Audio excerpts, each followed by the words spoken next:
Hello my dear students, कैसे हैं आप लोग। आई होप सभी अच्छे होंगे और बहुत अच्छे से पढ़ाई कर रहे होंगे बच्चों।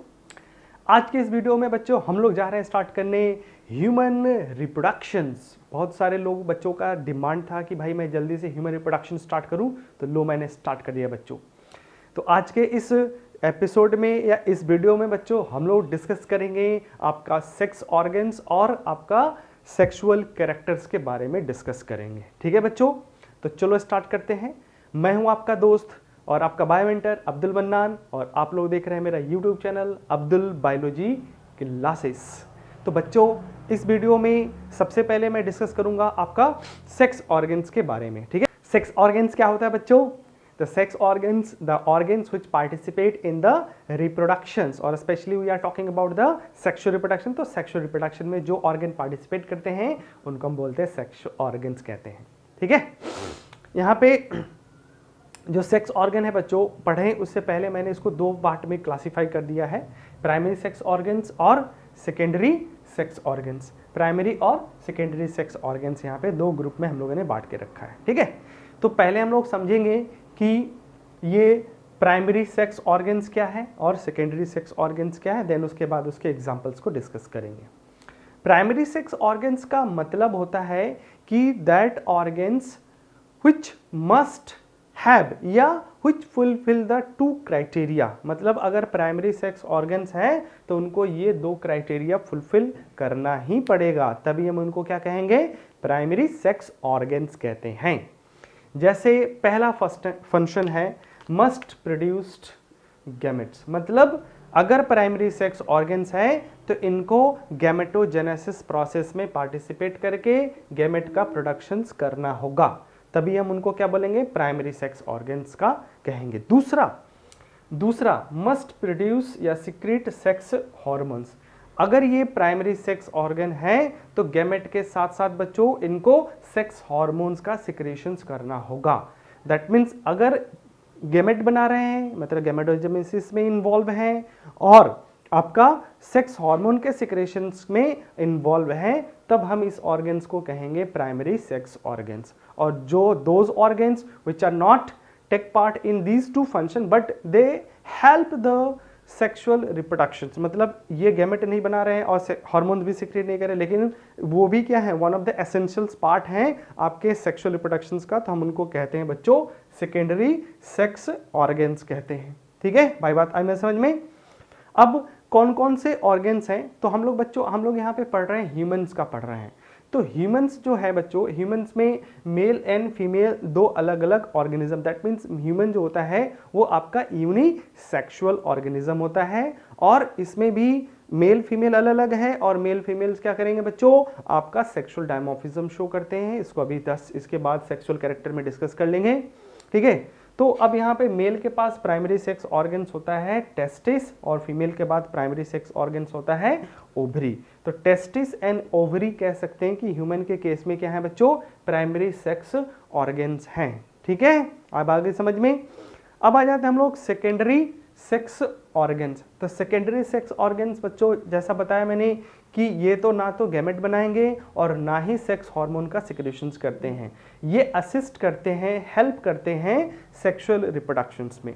तो अब यहाँ पे मेल और फीमेल्स में कुछ अलग अलग ऑर्गन्स हैं जो कि इस सेक्सुअल रिप्रोडक्शंस में पार्टिसिपेट कर रहे हैं। जैसे पहले हम लोग मेल में देखते हैं, तो मेल में जैसा कि बच्चों देखा हम लोगों ने, टेस्टिस जो है वो प्राइमरी सेक्स ऑर्गन्स था। अब इसके अलावा जो भी स्ट्रक्चर एसोसिएटेड है रिप्रोडक्शन से वो सब के सब सेकेंडरी सेक्स ऑर्गन्स में आ जाते हैं। जैसे वास डिफरेंस हो गया बच्चों, ठीक है, इपीडेडमस हो गया, ठीक है, उसके अलावा इसमें वासा डिफरेंशिया है, एसेसरी ग्लैंड्स में बच्चों आपको सेमिनल वेसिकल है, प्रोस्टेटिक ग्लैंड्स है, बल्बोइरेथ्रल ग्लैंड्स है। तो ये तीन ग्लैंड्स को हम लोग को पढ़ना है डिटेल में, सारे स्ट्रक्चर को यहाँ पे डिटेल में पढ़ना है और इस सेशन में बच्चों इसी सीजन में हम लोग इसी चीज़ को पढ़ेंगे। दूसरा जाते हैं इजाकुलेटरी डक्ट है बच्चों, यूरेथ्रा है और मेल का external genitalia that is penis. ये सब के सब क्या है, मेल का सेकेंडरी सेक्स ऑर्गन्स कहलाता है। फीमेल में आ जाते हैं बच्चों, तो फीमेल में जो सेकेंडरी सेक्स ऑर्गन्स हैं उनमें आ जाता है oviduct, uterus, vagina, accessory glands, external genitalia, ठीक है ना। एक्सटर्नल जेनिटेलिया के अलावा बच्चों इसमें आ जाता है एक मेमोरी ग्लैंड आ जाता है। तो इस मेमोरी ग्लैंड्स को भी हमें यहाँ पे पढ़ना है, ठीक है। तो दीज स्ट्रक्चर, ओविडक्ट को बच्चों फेलोपियन ट्यूब भी कह सकते हैं, ठीक है, बट इसको हम लोग ओविडक्ट भी कह सकते हैं, कोई प्रॉब्लम नहीं है, ठीक है। और यूटरस हो गया, यूटरस जहाँ पे इसको उम्ब कहा जाता है या हिंदी में इसको गर्भाशय कहते हैं एक्चुअली में, जहाँ पे बच्चे का डेवलपमेंट होता है, दैट्स अ यूटरस। विजाइना इसमें फीमेल के केस में कॉपुलेटरी ऑर्गन्स होता है और मेल के केस में बच्चों पेनिस कॉपुलेटरी ऑर्गन होता है। कॉपुलेटरी ऑर्गन का मतलब है कॉपुलेशंस, मैटिंग, सेक्सुअल इंटरकोर्स में हेल्प करने वाले ऑर्गन्स है तुम्हारे। उसके बाद एसेसरी ग्लैंड्स में, ठीक है, इसमें बच्चों ज़्यादा तो ग्लैंड नहीं है, बट इसमें एक कुछ वेस्टिबुलर ग्लैंड्स है, जिसमें एक बहुत ही कॉमन है आपका बर्थोलिन ग्लैंड्स, ठीक है, बर्थोलिन ग्लैंड्स। उसके बाद आ जाता है external genitalia and then last है मेमोरी ग्लैंड्स। तो these are the secondary sex organs बच्चों, ठीक है। नेक्स्ट आ जाते हैं बच्चों हम लोग सेक्सुअल कैरेक्टर्स के बारे में देखते हैं। जैसा कि हमने पहले बताया कि ह्यूमंस बच्चों होता है यूनिसेक्सुअल, मेल और फीमेल दोनों अलग अलग होते हैं। अब इन मेल और फीमेल को पहचानेंगे कैसे? तो उनको पहचानने का तरीका होता है बच्चों उनका सेक्सुअल कैरेक्टर्स। तो उस सेक्सुअल कैरेक्टर्स के बेसिस पे हम लोग आइडेंटिफाई कर सकते हैं कि कौन मेल है कौन फीमेल है। एक टर्म्स है बच्चों सेक्सुअल डायमॉर्फिज्म्स। क्या बोला मैंने? सेक्सुअल डायमॉर्फिज्म्स। तो सेक्सुअल डायमॉर्फिज्म जो है बच्चों, ये आपको दिखता है उन ऑर्गेनिज्म में जिनमें मेल और फीमेल्स बहुत ही अच्छे से मॉर्फोलॉजिकली पहचाने जा सकते हैं। तो सेक्सुअल डायमॉर्फिज्म्स का मतलब हो गया बच्चों कि on the basis of morphological aspects, मतलब मॉर्फोलॉजी के हिसाब से अगर हम मेल और फीमेल को पहचान सकते हैं तो हम उसको कहते हैं, उस फिनोमेना को कहते हैं सेक्सुअल डायमॉर्फिज्म्स, ठीक है। जैसे बहुत सारे बर्ड्स के केसेस में मेल बर्ड्स और फीमेल बर्ड बहुत आसानी से पहचाना जा सकता है, जैसे मोर और मोरनी है ना। उस तरह से ह्यूमंस में मेल और फीमेल को बहुत आसानी से पहचान सकते हैं, ठीक है ना। तो अब वो क्या कैरेक्टर है, उन्हीं को हम पढ़ने जा रहे हैं बच्चों, सेक्सुअल कैरेक्टर्स में देखने जा रहे हैं कि कैसे मेल और फीमेल को हम लोग पहचानेंगे।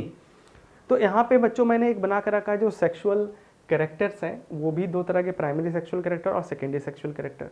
प्राइमरी सेक्सुअल कैरेक्टर्स में ऑब्वियसली टेस्टिस और ओवरी डिसाइड करेगा कि वो मेल है या फीमेल है, क्योंकि इसी के हार्मोन्स जो होते हैं वो आपके सेकेंडरी सेक्सुअल कैरेक्टर्स को डेवलप करवाते हैं बच्चों, ठीक है। और इसको मैंने इसलिए लेकर रखा है बच्चों, मान लो कोई मेल है और वो फीमेल का ड्रेसअप कर ले, ठीक है, और मेकअप कर ले, तो पहचान में नहीं आता है कि वो मेल है फीमेल है, लेकिन obviously they have a testis, that means वो मेल है, ठीक है।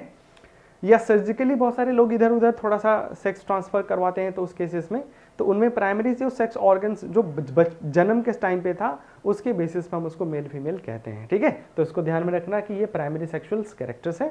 ऑल्दोस कि इसमें टेस्टिस जो है ये स्कॉर्टम के फॉर्म में दिखता है, बट ओवरी तो इंटरना एब्डोमिनल होता है, एब्डोमेन्स के अंदर, तो ये दिखेगा भी नहीं, ओके। बट ये मेन आधार है मेल और फीमेल्स के बीच में, ठीक है, हम उसको डिफरेंस कर सकते हैं। अब हम मॉर्फोलॉजिकली कैसे हम लोग उन दोनों को पहचानेंगे, तो उसके लिए बच्चों यहाँ पे secondary sexual character, secondary sexual character. तो secondary sexual characters that means morphologically जो बाहर दिख रहे हैं या फिर आपके सेक्स ऑर्गन के साथ एसोसिएटेड, उन सबको हम लेके बता रहे हैं। तो सेकेंडरी सेक्सुअल कैरेक्टर्स, तो सेकेंडरी सेक्सुअल कैरेक्टर्स में क्या क्या है बच्चों, आपका जैसे मेल के केसेस में हो गया फेशियल हेयर। तो फेशियल हेयर, दाढ़ी, मूछ जो होता है, मुस्टैच एंड बियर्ड जो होता है वो मेल के केसेस में प्रेजेंट होता है फेशियल हेयर। बट फीमेल में देखेंगे बच्चों, तो फीमेल के केस में फेशियल हेयर क्या है, एब्सेंट होता है, नहीं होता है उनके केसेस में। उसके बाद मेल में बच्चों लो पिच वॉइस, ठीक है ना, साउंड जो होता है, साउंड, ठीक है ना, मतलब यहाँ पे लैरिंगल्स पार्ट होता है, वैसे देख सकते हो यहाँ पे लैरिंग्स मेल के केस में प्रोमिनेंट होता है। तो यहाँ पे वेल डेवलप कह सकते हो लैरिंग्स, और लैरिंग्स के वेल डेवलप होने की वजह से उसका जो पिच होता है वो लो हो जाता है, और इसमें साउंड जो होता है बच्चों लाउडर हो जाता है। कैसा हो जाएगा, लाउडर हो जाता है तुम्हारा, ठीक है। बट फीमेल के केस में ये क्या होता है, लैरिंग्स लेस अपीयरेंस होता है और इसमें हाई पिच वॉइस होता है। हाई पिच मतलब इसमें क्या हो गया बच्चों, ये लाउडनेस जो होता है वो उसमें होगा नहीं, उसमें जो साउंड होता है वो काफ़ी मैंने अच्छा सुनाई देता है, तुम्हारा मधुर साउंड कह सकते हो, सुनाई देता है तुम्हारा। एनीवे लास्ट एक और इसमें कैरेक्टर्स है बच्चों, ऐसे तो बहुत सारे हैं, ठीक है।